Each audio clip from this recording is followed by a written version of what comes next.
Hi, this is doctor Tripathi from Ira मनोरोग निदान केंद्र। आज मैं आपको सोमोटाफॉर्म डिसऑर्डर के बारे में बताने जा रही हूँ। सोमोटाफॉर्म डिसऑर्डर एक मानसिक बीमारी है, यानी क्लिनिकल डिसऑर्डर है।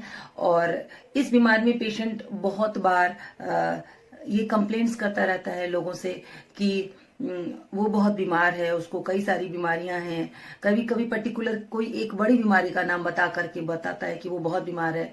ऐसा पेशेंट बहुत बार डॉक्टर के चक्कर काटता रहता है, कभी फिजिशियन को दिखाता है, कभी कार्डियोलॉजिस्ट को दिखाता है, कभी चेस्ट स्पेशलिस्ट को दिखाता है और कई सारे टेस्ट भी कराता रहता है। और उसकी टेस्ट में कुछ भी निकल के नहीं आता, यानी टेस्ट पूरी तरीके से नॉर्मल रिपोर्ट करता है।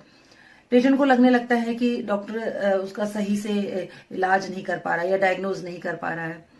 ऐसा क्यों होता है, ये क्या कारण है इनके? तो मैं आपको बताऊं कि कई बार तो जेनेटिक कॉम्पोनेंट भी पाए जाते हैं, और उसके साथ साथ ऐसे लोगों का जो व्यक्तित्व या पर्सनालिटी होती है, ऐसे लोग ओवर सेंसिटिव होते हैं। यानी उनके जीवन में जो परेशानियां आती हैं, उनको लगता है ये बहुत बड़ी परेशानी है, ये ठीक होने वाली नहीं है। उनको लेके बहुत ज्यादा वरीड, यानी एक्सट्रीम वरीड करता है अपनी छोटी छोटी सी परेशानियों को लेकर के। नंबर 2, जो उनको फिजिकल प्रॉब्लम होती हैं छोटी छोटी सी लेकर के, उसको बड़े रूप में देखता है। उसको लगता है ये खत्म नहीं होने वाली, या ये गंभीर बीमारी भी हो सकती है। साइकोसोमेटिक डिसऑर्डर के कई प्रकार होते हैं, सारे मैं इस वीडियो में नहीं बताऊंगी। हमारा जो नेक्स्ट वीडियो रहेगा, मैं उनमें अदर जो प्रकार होते हैं मैं उनको बताऊंगी। पहला जो इसका प्रकार होता है वो होता है हाइपोकॉन्ड्रियासिस, जिसे हाइपोकॉन्ड्रिया भी कहते हैं।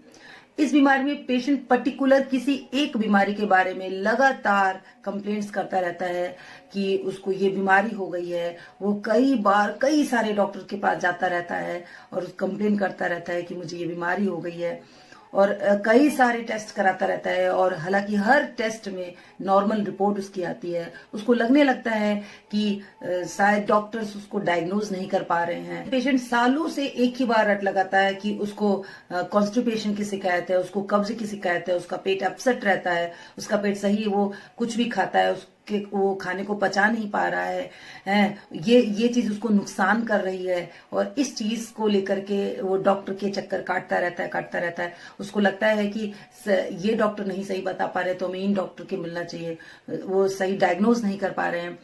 और धीरे धीरे उसको लगता है कि मेरी बीमारी बहुत गंभीर है और अब मुझे लगता है कि अब ये बीमारी नहीं ठीक हो सकती है।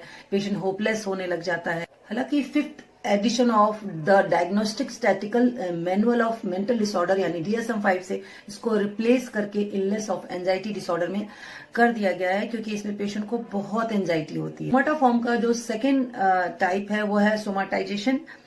ये उससे बिल्कुल ही अलग है। जैसे कि मैंने हाइपोकॉन्ड्रियासिस में बताया कि पेशेंट पर्टिकुलर एक बीमारी के लिए कंप्लेन करता रहता है और कई सारे डॉक्टर के पास जाता रहता है। इसमें कई सारी बीमारी के लिए पेशेंट कंप्लेन करता रहता है। कभी वो कहता है मेरे पेट में दर्द है, कभी कहता है कि मुझे बहुत दस्त आ रही है, कभी उसको जुकाम।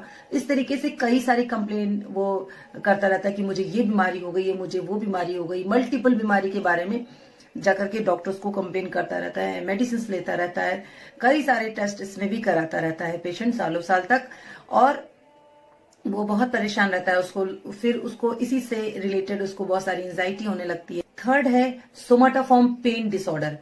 इसमें पर्टिकुलर पेशेंट पेन की कंप्लेन करता रहता है, जैसे कि सर में दर्द हो रहा है, बदन में दर्द हो रहा है। क्रोनिक पेन की कंप्लेन करता रहता है, जिसका उसकी बॉडी से कोई कनेक्शन नहीं होता है।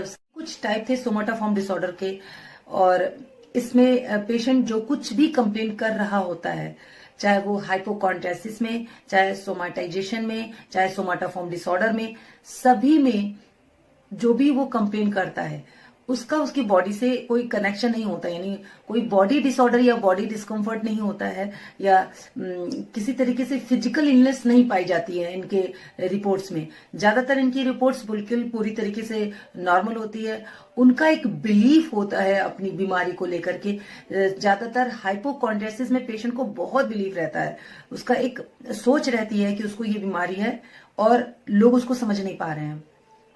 तो ऐसा कई बार 2-3 और कारणों से रहता है कि अगर पेशेंट OCD में हो तो इस तरीके की प्रॉब्लम को कई बार कंप्लेन करने लग जाता है, या फिर कई बार सब्सटेंस अब्यूज में भी ये चीजें देखी जाती हैं। क्योंकि भ्रम दोनों में ही होता है, चाहे वो सप्टम्स यानी नशा वगैरह बहुत पेशेंट ले रहा हो, और चाहे वो, इसीलिए इसको कहता है रोग भ्रम, यानी रोग का उसको भ्रम रहता है कि उसको इस तरीके की बीमारी है। और ये बीमारी का ज्यादा देर तक इलाज अगर नहीं किया जाए, क्योंकि पेशेंट बहुत डिप्रेशन में जाता रहता है, उसको हर समय लगता रहता है कि जो उसको बीमारी है वो ठीक नहीं हो पा रही है, अब ये नहीं ठीक हो सकती है, डॉक्टर उसको डायग्नोज नहीं कर पा रहे हैं, मेरे टेस्ट रिपोर्ट इसकी सही नहीं आ रही है। तो ये ज्यादा दिनों तक होने से कई बार पेशेंट डिप्रेशन या एंजाइटी जैसी गंभीर मानसिक बीमारी में जा सकता है।